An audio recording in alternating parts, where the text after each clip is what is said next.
siratal mustaqim siratal ladzina an'amta 'alaihim ghairil maghdubi 'alaihim waladdallin amin. Bismillahirrahmanirrahim. Assalamualaikum warahmatullahi taala wabarakatuh. Alhamdulillahi dzil jalali wa syari'il harami wal halali thumma salatullahi ma'a salami 'ala nabiyil mustafa tihami Muhammadil hadi min ad-dhalali wa afdal sahbi wa khairi ali.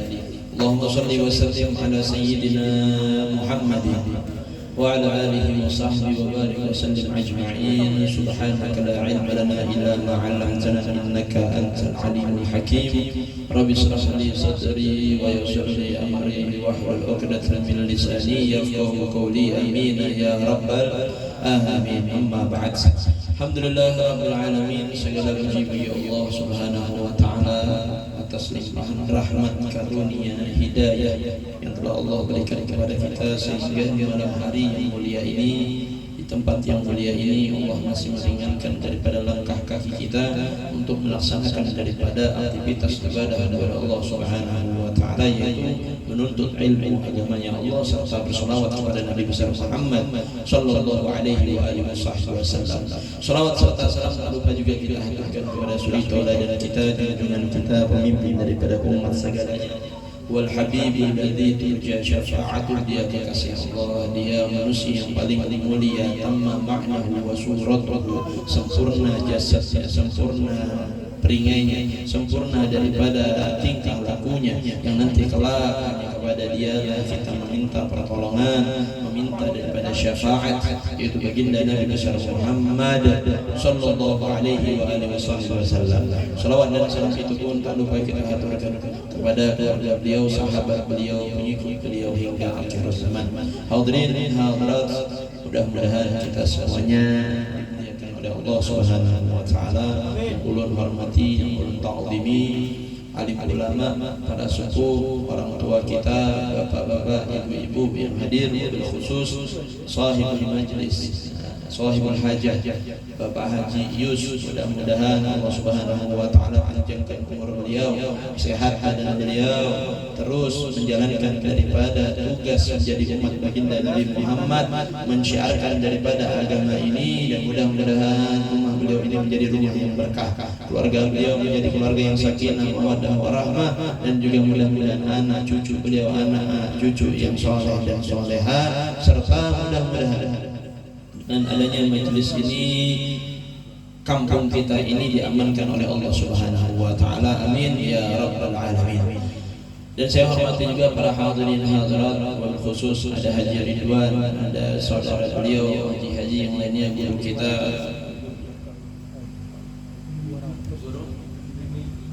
ini imam besar Masjid As-Samadiyah. Kita doakan mudah-mudahan sidin panjang umur, sehat selalu, mudah-mudahan tambah mathna wa thulatha wa ruba insyaallah. Sebutin aja cukup. Mudah-mudahan sidin selalu bahagia dunia dan akhirat, serta kita seberatan tanpa terkecuali mudah-mudahan menjadi umatnya Rasulullah yang bahagia dunia dan akhirat. Amin ya rabbal.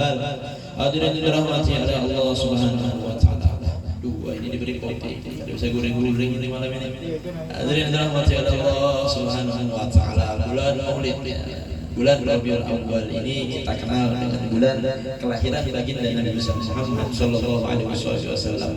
Tidak afdol, tidak bagus, kurang faedah apabila kita sebagai umatnya baginda Nabi besar Muhammad, ketika dilahirkannya Nabi Muhammad di bulan yang mulia karena adanya sosok Nabi Muhammad, kita tidak bisa mengungkapkan, menceritakan, mendetailkan daripada kelebihan, keutamaan daripada baginda Nabi besar Muhammad sallallahu alaihi wasallam. Kita sebagai umatnya lebih-lebih di bulan Maulid, di bulan Rabiul Awal ini justru harus lebih daripada bersalawat kepada Nabi besar Muhammad. Jangan sampai lepas dari lisan ini untuk bersalawat kepada Nabi Muhammad. Jangan sampai lepas hari-hari kita untuk mengingat Nabi besar Muhammad. Jangan sampai kita sebagai manusia yang dikategorikan oleh Nabi sebagai manusia yang well fi dunia wa fil akhirat. Ada manusia di atas dunia mereka sudah sengsara, sudah ngalih, sudah payah, tapi jangan sampai nanti ketika di akhirat pun menjadi orang yang payah, susah, bahkan ampun maaf Nabi mengatakan celaka di akhir nanti. Ada manusia yang mereka di atas dunia sudah sengsara, lebih-lebih lagi sengsara di akhirat. Ada yang sengsara di atas dunia tapi mulia nanti ketika di akhirat. Tapi mudah-mudahan dengan adanya maulid yang kita baca, perkumpulan orang-orang soleh di antara kita, mudah-mudahan Allah Subhanahu wa taala jadikan kita manusia, orang-orang yang bahagia di atas dunia dan lebih-lebih nanti di akhirat. Amin ya rabbal alamin. Hadirin dirahmati oleh Allah Subhanahu wa taala, kutip sedikit cerita dari Siti Aisyah radhiyallahu taala anha. Ini disebutkan dalam kitab Irsyadul Ibad. Nabi Muhammad sallallahu alaihi wasallam ketika kita memuji beliau, ketika kita memanjatkan atau berselawat kepada Nabi besar Muhammad sallallahu alaihi wasallam, itu pahalanya luar biasa insyaallah. Bahkan kalau mau pian cari ittifaqul ulama minal masyariq wal magharib, dari ulama timur ke barat, itu semuanya sepakat bahwasanya amalnya manusia bainal qabuli wa raddiha. Amalan manusia itu terbagi menjadi dua kategori. Ada yang diterima, ada yang tidak. Kalau kita khusyuk ibadah, khusyuk dalam menjalankan aktivitas ibadah, mungkin bisa diterima oleh Allah. Tapi ampun maaf, kalau ibadah kita mungkin khususnya 20%, 30%, bahkan ampun maaf 0% dalam ibadah, ini kira-kira masuk ke dalam kategori yang mana kira-kira? Makbulah atau mardudah? Kalau makbulah diterima, kalau mardudah ditolak. Tapi kalau saya sholat setengah-setengah, kadang khusyuk, kadang enggak, ya sudah nanti akan dikalkulasi, ada yang diterima, ada yang enggak, Fatihahnya diterima atau enggak, sujudnya diterima atau enggak, i'tidalnya diterima atau enggak, doanya diterima atau enggak. Nanti itu masalah amal itu Allah menentukan. Tapi sepakat ulama seluruh dunia, kalau mau pian cari, pian tanya, apakah amalan manusia ini punya kategori? Punya. Kategorinya di dalam dua kategori. Ada yang diterima, ada yang tidak. Ada amal ibadah yang diterima, ada yang tidak. Tapi kalau kalian cari amalan di atas dunia yang lebih afdol daripada amalan yang lain, maksudnya untuk masalah makbulahnya diterima atau enggaknya, ada satu amalan yang tidak bakal masuk dalam dua kategori ini dan hakman bighairi taraddud, pasti diterima tanpa ada keraguan-raguan.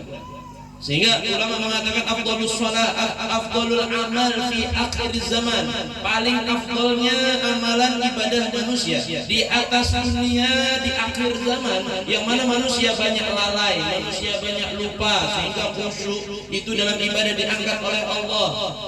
Ampun maaf, mungkin dalam sedekah pun ada termasuk daripada riya di situ, ada termasuk ujub di sana, ada kebanggaan diri, ada ingin pamer dan lain-lain sebagainya. Ada amalan di atas dunia yang tidak akan ditolak oleh Allah, bahkan walau birriya walau bighadil, walau dalam keadaan riya atau dalam keadaan lupa sekali-kali. Tidak ada amalan yang lebih afdal daripada ini amalan dan pasti diterima oleh Allah. Dia adalah as-salatu alal mukhtar sallallahu alaihi wa alihi wasallam. Bersolawat, membaca solawat kepada al-mukhtar. Orang tidak tahu daripada ilmu nahwu sorof, misalnya tidak tahu ini al-mukhtar ini siapa yang dimaksud, baca kitab, baca hadis, tapi tidak tahu ilmunya, dia mengatakan bersolawat, as-salatu, solat ala mukhtar. Berarti ada orang namanya mukhtar gitu. As-salatu ala mukhtar, bersolawat atas manusia yang telah dipilih oleh Allah, tamma ma'nahu wa suratuhu, thumma astafa habiban barikun nasami. Disebutkan oleh Al-Imam Al-Bushiri di dalam burdahnya, Burdatus Syarif, bahwasanya manusia yang telah dipilih oleh Allah yaitu manusia yang sempurna daripada batinnya, sempurna daripada akhlaknya, sempurna daripada tingkah lakunya, sempurna daripada suluknya, perbuatannya, tidak hanya dari batiniyahnya tapi tamma suratuhu, bagus peringainya, gagah rupanya, indah dipandangnya, yaitu baginda Nabi besar Muhammad sallallahu alaihi wa alihi wasallam. Enggak ada amalan di atas dunia itu kalau kita amalkan walaupun dalam keadaan riya sekalipun itu diterima oleh Allah kecuali bersolawat kepada Nabi besar Muhammad sallallahu alaihi wa alihi wasallam. Ini amalan ringan, ini amalan praktis, ini amalan mudah, tapi yang maaf di akhir zaman makin banyaknya daripada kesibukan, daripada banyaknya tipu daya dunia, sehingga jangankan untuk khusyuk bersolawat dan untuk melisankan menyebut nama Muhammad saja mungkin susah untuk di akhir zaman. Sampai ulama mengatakan paling bagusnya ibadah sudah, paling bagusnya amalan sudah. Kalau nggak bisa khusyuk, nggak bisa sedekah, nggak bisa senyum, nggak bisa mengeluarkan harta, minimal ini lisan berucap bersolawat kepada Nabi Muhammad sallallahu alaihi wasallam. Tapi ya, namanya manusia, fit dunya al-ghurur, di dalam dunia ini semua tipu daya, sampai tertipu juga dengan dunia. Ada pepatah Arab mengatakan aji qalbaka yatba'aka. Ini kata kasar sekali, tapi kalau kita mau maknai sama-sama betul juga. Dunia ini membuat kita lapar. Dunia ini membuat kita mengejar-ngejarnya. Aji kalbaka, buatlah lapar anjing-anjingmu. Ini bukan berarti kita anjing, enggak. Ini peribahasa dari orang Arab. Buatlah lapar daripada anjing-anjingmu, yatba'aka, sehingga nanti kalau kalian sudah mulai menggoda, ketika kalian sudah mulai memberikan tanda-tanda, sudah membawa makanan untuk dia, maka dia akan mengikutimu walaupun kemanapun anda berada. Itu namanya kalbun, anjing. Dunia seperti itu. Ajinas, buatlah manusia lapar, yatba'hu, yatba'ika, maka manusia akan mengikuti kamu walaupun kamu dimanapun berada. Walaupun kita ada di Samarinda, gawiannya di hulu sana, tapi rela nggak untuk mendapatkan daripada rezeki sumber manfaat di sana? Rela, karena ada duitnya, ada gawiannya. Coba kalau ada kemana kira-kira? Masjid. Ngapain? Doa banyak-banyak. Pas sudah dapat kerjaan lupa sama Allah. Mereka asik mencari dunianya, asik mencari rezekinya, tapi meninggalkan daripada sumber yang memberikan rezeki, yaitu Allah Subhanahu wa taala. Dan lebih-lebih wahai ikhwani, di akhir zaman manusia banyak yang lalai untuk bersolawat kepada Nabi besar Muhammad sallallahu alaihi wasallam. Yang penting, sebagian manusia mengatakan apa sih solawat itu, kan cuma ngomong saja, di hati juga cukup. Ampun maaf, manusia yang mengatakan cinta, manusia yang mengatakan sayang tidak cukup dalam hati dia berkata-kata, tapi perlu dengan pengorbanan dan perlu namanya aktual, perlu yang namanya praktik, perlu yang namanya bukti kecintaan itu, bukti daripada kita sayang kepada manusia yang kita cintai. Sehingga Al-Imam Asy-Syibli itu pernah didatangi seseorang manusia, sekumpulan manusia yang mengatakan, ya Imam Syibli, inna nuhibbu, kami adalah orang yang cinta kepada kami adalah orang yang mengagumi daripada kami. Al-Imam Asy-Syibli manusia yang enggak pernah sama sekali menjadikan pujian manusia, menjadikan pengagungannya manusia untuk membuat beliau gurur, tertipu. Ada orang memuji Imam Syibli enggak langsung beliau terima, tapi beliau butuh yang namanya bukti. Bukan hanya omong kosong, bukan hanya kata-kata, tapi beliau ingin bukti. Al-Imam Syibli ketika manusia datang kepada dia mengatakan, ya Imam Syibli, inna nuhibbu, kami adalah manusia yang cinta sama kamu, sayang sama kamu. Apa yang dilakukan Imam Syibli? Termasuk daripada yang ahli tariqat tasawuf, orang yang menggeluti daripada ibadah tasawuf, dan ini termasuk imam-imam yang ada di imam tasawuf. Imam Asy-Syibli, arif billah, manusia yang kenal dengan Allah, manusia yang zuhud di dunia. Ketika manusia datang kepada beliau, saya cinta sama kamu Imam Syibli. Apa yang dilakukan Imam Syibli? Apakah langsung menjawab, oh saya juga cinta sama kamu, oh saya juga sayang sama kamu? Enggak. Orang ngatain, Ustaz doakan saya, Ustaz saya sayang sama antum, Ustaz saya cinta sama antum. Oh, saya doakan mudah-mudahan banyak umur. Enggak, Imam Syibli beda dengan kita. Ketika ada orang mengatakan saya cinta sama kamu Imam Syibli, saya sayang sama kamu Imam Syibli, Imam Syibli berbeda. Itu kerikil batu yang ada di bawah kaki Imam Syibli itu diambil semua, kemudian orang yang mengatakan cinta tadi dilempar. Bayangin, ada orang ngomong saya cinta sama kamu, seharusnya kan dibalas saya cinta juga sama kamu, timbal balik. Sekalinya apa yang dilakukan Imam Syibli? Pas ketika umat itu datang kepada Imam Syibli mengatakan saya cinta sama kamu, diambil batu dilempar mereka, sehingga yang dilempar tadi lari. Sehingga ketika lari Imam Syibli mengatakan katanya cinta, katanya sayang, lima dahrun min balai. Kenapa katanya cinta, katanya sayang, ketika dicoba, diuji, kok lari? Bukannya seorang pecinta itu akan berkorban darah dan nyawa untuk siapa yang dicintai. Itu yang namanya cinta, itu yang namanya pengorbanan. Sehingga Imam Syibli pernah dikatakan oleh manusia-manusia yang bertanya kepada beliau, ya Imam Syibli, kenapa orang yang cinta harus diuji? Kenapa orang yang mengatakan cinta sayang itu harus diuji? Karena supaya tahu mana yang basa-basi, mana yang cinta abadi. Orang kalau sudah diuji tapi tidak berubah cintanya kepada orang yang menguji, itu berarti cinta yang hakiki. Begitu juga para sahabat kepada Nabi. Dulu di kota Taif, Nabi itu dilempari batu, dilempari berbagai macam senjata-senjata tajam yang membuat Nabi pelipisnya berdarah, gusinya duka, pipinya kena daripada sebagian batu yang membuat tergores daripada pipinya. Ampun maaf, lutut beliau sampai mengalami luka yang parah ketika penduduk Taif melempari batu kepada Nabi Muhammad. Lihat begitu bagaimana cintanya para sahabat ketika melihat hal seperti itu. Mungkin telat ya, tapi lihat bagaimana cintanya sahabat, termasuk yang ada di dalam sirah nabawiyah yang sering kita ceritakan, yang sering kita dapatkan. Ketika ada yang melempari Nabi dengan batu, ada salah satu sahabat yang bernama Zaid bin Haritha. Ketika melihat hal seperti itu, beliau langsung datang kepada Nabi tanpa berucap apapun. Semua batu, lemparan dan segala senjata-senjata yang dilemparkan kepada Nabi, dia halangi dengan badannya tanpa menghiraukan. Nabi mengatakan jangan dihalangi, jangan dihalangi. Tetap dihalangi oleh Zaid bin Haritha. Sekarang yang terluka seberapa orang? Dua, Nabi dan salah satu sahabat. Kemudian dikatakan ketika lagi dilempari seperti itu, apakah mereka merengek? Apakah mereka mengeluh? Apakah mereka mengatakan aduh? Tidak, diam tanpa kata, seakan-akan meresapi inilah pengorbanan daripada cinta.